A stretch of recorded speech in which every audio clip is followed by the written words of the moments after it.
day to all my friends and family, and welcome to this episode of Jim's 5am Club, where today I want to continue my discussion that I opened earlier today on a reflection that I had last night when I attended my Uncle Andrew's 53rd anniversary of him doing martial arts and being a leader in the martial arts world.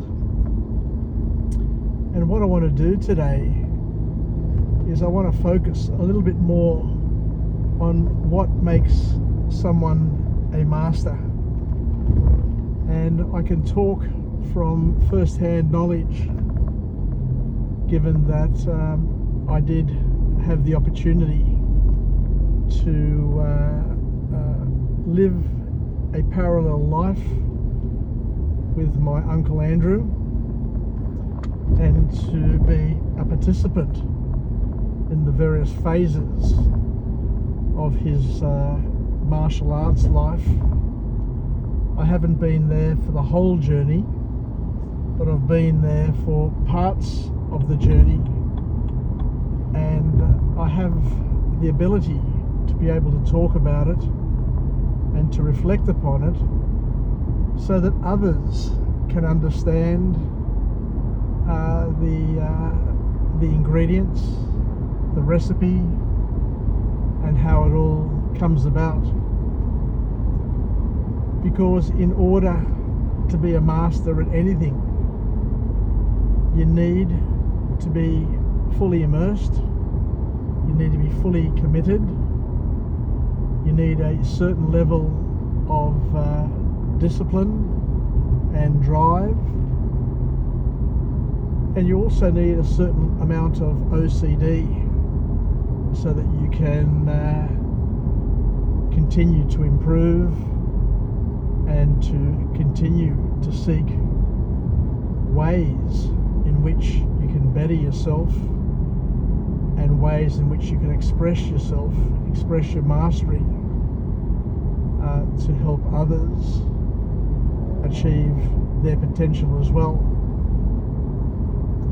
The important thing to understand is a lot of people get starstruck when they get to meet a master. My Uncle Andrew, I learnt last night, has achieved his 9th Dan in martial arts, which is, for a non-Japanese, for a Westerner, probably the highest that anybody can ever get in his chosen field of martial arts.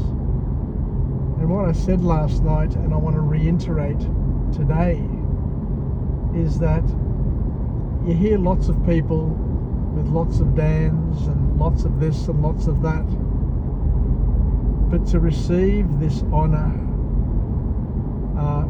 from a Japanese master, to reflect and to receive this is in and of itself a great honour, because the Japanese are not flippant in the gradings that they give, and it's a reward for the many years of service and dedication that one applies to his school of martial arts. It's important to also note that it doesn't happen overnight, but when you look back, it just happens. It's amazing, and as I mentioned earlier in the previous vlog, that people tend to overestimate what they can achieve in a year, and a lot of people along the way have all these great dreams of becoming a black belt, becoming an instructor, becoming a world champion, and doing all these things. But the reality is that it's really, really hard to turn up and to continue to do the same things over and over again, because in many ways mastery within a martial arts construct is mastery of drills, mastery of the mind, and you basically are doing the same things over and over and over again until they become automatic responses where you don't even have to think about it. You don't even have to think about how you teach it. It just comes naturally, because all you do is you just express it and say it, because it comes from the muscle memory that you've been able to build up over the years. It's also important to understand that when you do get a black belt, that's when your life starts as a martial artist. And to also understand that every martial artist has started with a white belt. Every martial artist, regardless of how high they get and how far they go, they all start as beginners. They all start as students. They remain students for the rest of their lives. And when they become teachers or instructors or senseis, all they're doing basically is taking what they've learnt from their master, from their sensei, from their teacher, and what they're doing is that they're teaching it and reaffirming it and embedding it and ingraining it in their minds. Because when you're teaching martial arts, you need to think a little bit more about what you're doing. You need to understand it a little bit better than the people that you're teaching. You need to be able to put it into context. You need to help people visualize its application, because we don't go about just doing things for the sake of doing them. There needs to be a passionate and a strong why behind what we're doing over and over again and how it can be applied. And to also understand that, as I mentioned before, every black belt, every first dan, every 9th dan, every 10th dan has been a white belt at some stage and has had to submit to the authority of a sensei or a teacher. In my martial arts years with my Uncle Andrew, saw and learnt myself through teaching.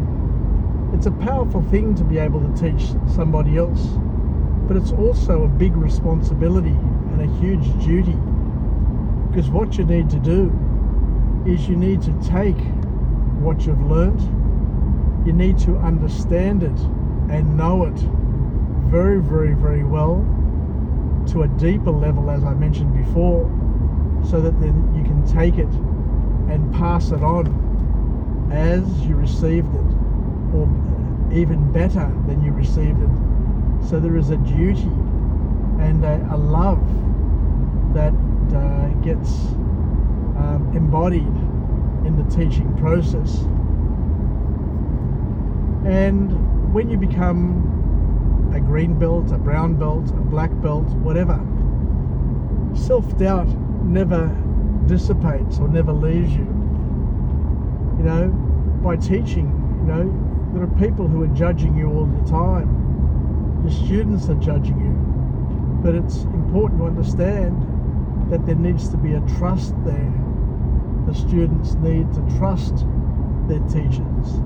They need to trust the process and not spend too much time trying to analyze what you're doing, but to follow with the right spirit, with the right commitment, and to do to the best of your ability, and to do it with spirit and with obedience. Because the only way one can become a great leader, like my Uncle Andrew, is that they first need, as I said before, to be a great follower. So you need an eye for detail, you need obedience, you need to submit yourself to the teacher.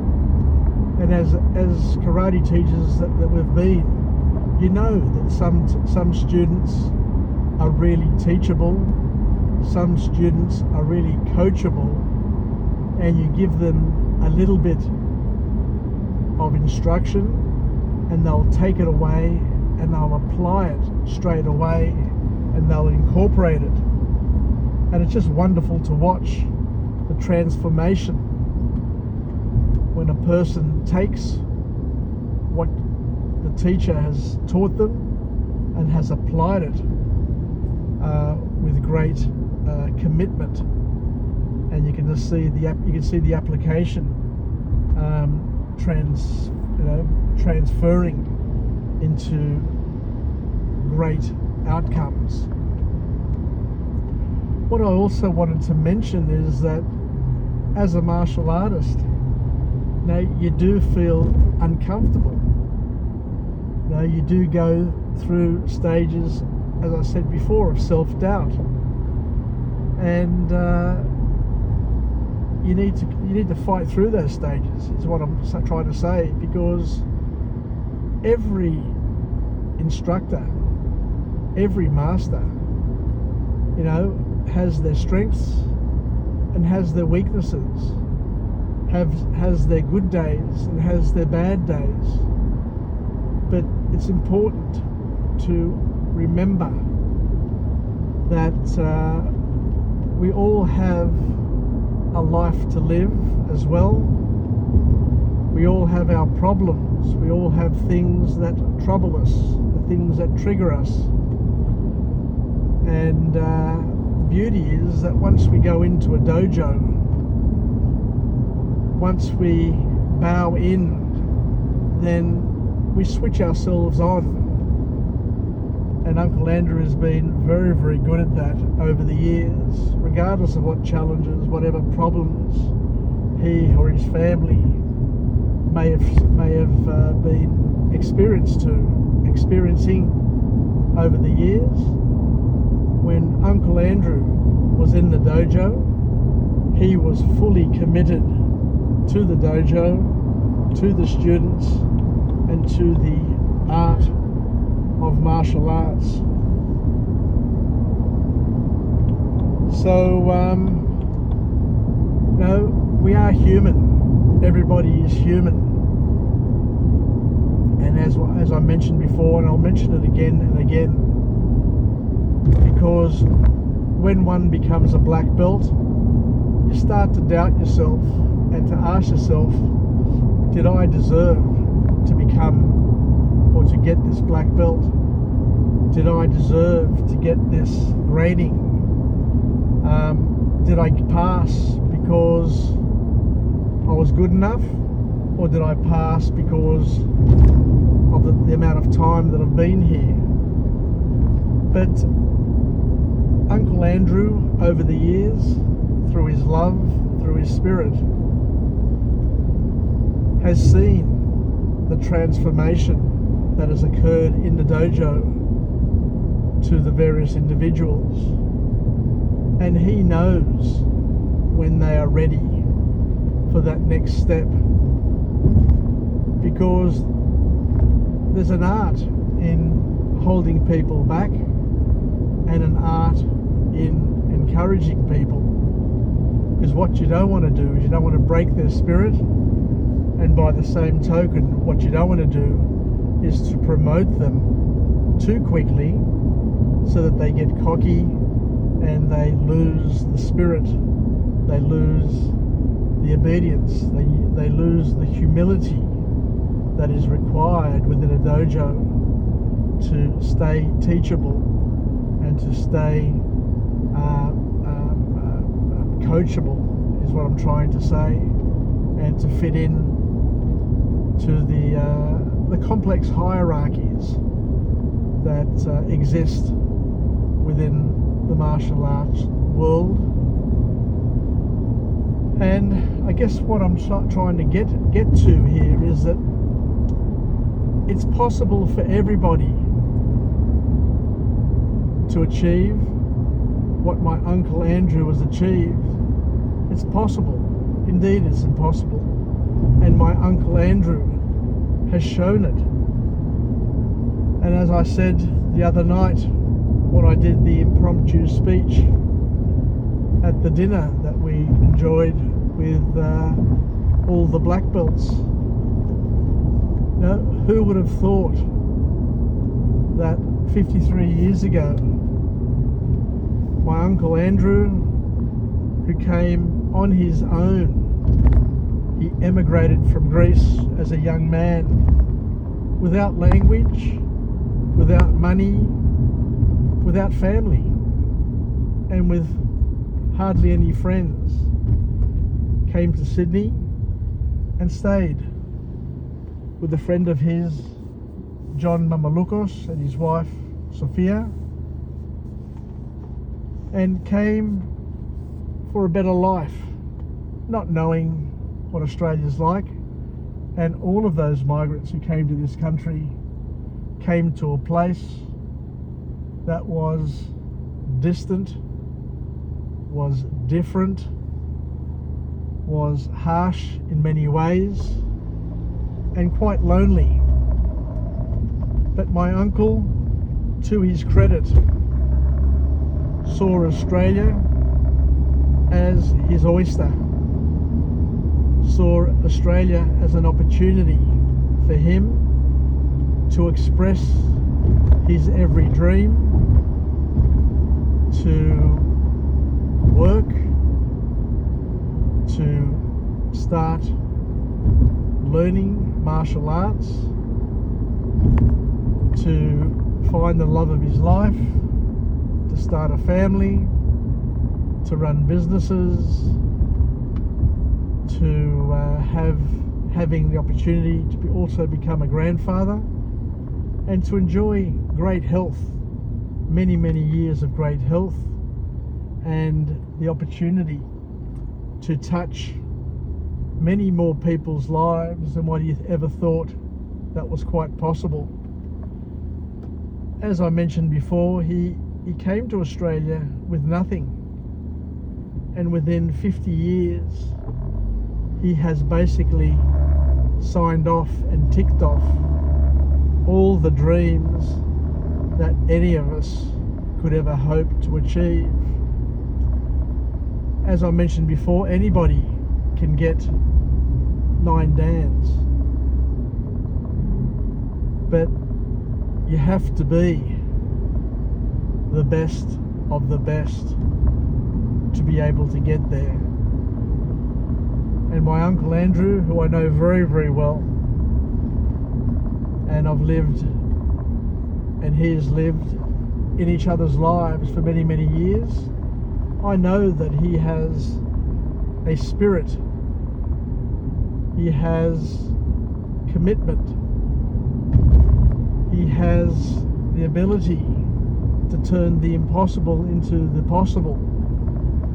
He has the ability to do things and to see the magic in people that they can't see in themselves. And through the tough times that he would have experienced as a young man, having left his village where he grew up with his parents, his brother, his sisters, and his sister, and he had to leave at a young age to go to Athens to learn his trade and to try and make something of his life, because he knew that if he stayed in the village, his life wouldn't change all that much. Whereas he travelled to Athens as a very, very young man. I think he was 12 or 13 when he left home. And for all of us, when we look back over our lives, just imagine being 12 or 13 and not being with your mother, your father, your siblings, uncles, your aunts, and being out on your own, trying to fend for yourself and trying to make yourself a better future. So my uncle not only left the village to go to a bigger place with more opportunity, he also left that big place, Athens, and travelled as a migrant to Australia to come to Sydney. And we're all fortunate, we're all lucky, we are all blessed that he came here, he chose Sydney, he chose Australia, so that he could come into our lives and improve our lives in the many unique ways that only you know, in terms of how he's touched you and how his contribution has made your life, my life, our life, just a little bit better. So once again, Uncle Andrew became a master. Uncle Andrew became a leader in his field because of what he did, because of the commitment that he applied, because of the commitment and the sacrifice that his wife, my Auntie Anna, and his children also made. You know, to run karate schools means that you need to be away from the family a few nights a week. Stefan, to his credit, followed his father in his footsteps, and as I said the other night, I salute him for what he's done. And it's not all that often that a person who is a leader in their field also has somebody who is willing and able to follow in their giant's footsteps and hope to fill those giant shoes one day. And I know that not only Stefan is capable of doing it, but also the students, the practicing students that Uncle Andrew and Stefan have in their dojos are more than capable of carrying on my uncle's good works, the dream that he had, the dream that he ignited, for that dream to be the dream that many others can support and contribute to, and hopefully in their lifetime to reach their potential, whatever potential it is. For some people it's getting to green belt, for others it's brown belt with 2 black tips, like Ursula. Like Auntie Anna, she got a black belt. And everybody has a limit or a cap that they're happy to achieve, and they're content with that achievement. But as I mentioned before, Uncle Andrew became great because of what he did, but he's also been given the confidence to do what he does by the many wonderful, supportive and committed students that he's had by his side. And this is where I can mention Stefan, I can mention Husula, I can mention my Auntie Anna, who's been the backbone of all of these efforts, and also others like Paul DeVico and many of the other senseis that have been part of this project, this work of art, this work of love that has continued unceasingly throughout the decades. So I wish my Uncle Andrew all the very best. I wish my Uncle Andrew all the great memories, and for him to know and to feel the love that we all have from him. We all love Uncle Andrew. We all love Shihan Andrew for who he is, for who he's helped us become through the hard training, through the building of spirit, through the building of our minds, through the conquering of our physical limits, and seeing and being able to feel and know that we are more than what we ever thought we were. And to know that what he has done, as I mentioned the other night, is very, very special indeed. Something that most people won't achieve, even if they lived 1,000 lifetimes. To be able to travel to Japan as a young man in the 80s, to spend time training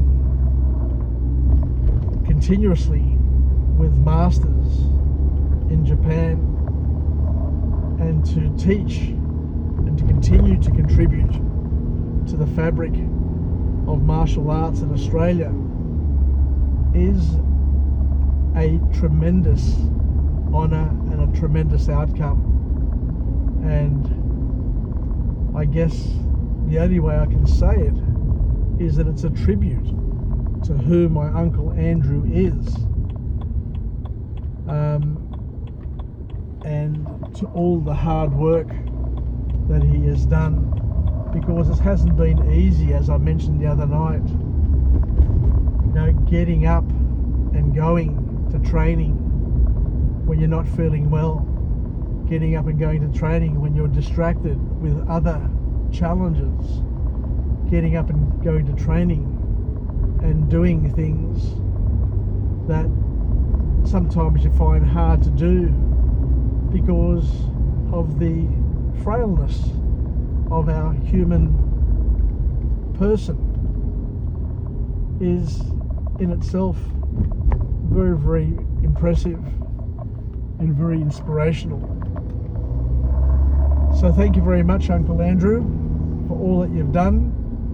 I was touched by the many stories that I heard from various people the other night, impromptu stories, things that they hadn't thought much about, but when they just opened their mouths and opened their hearts and opened their spirit,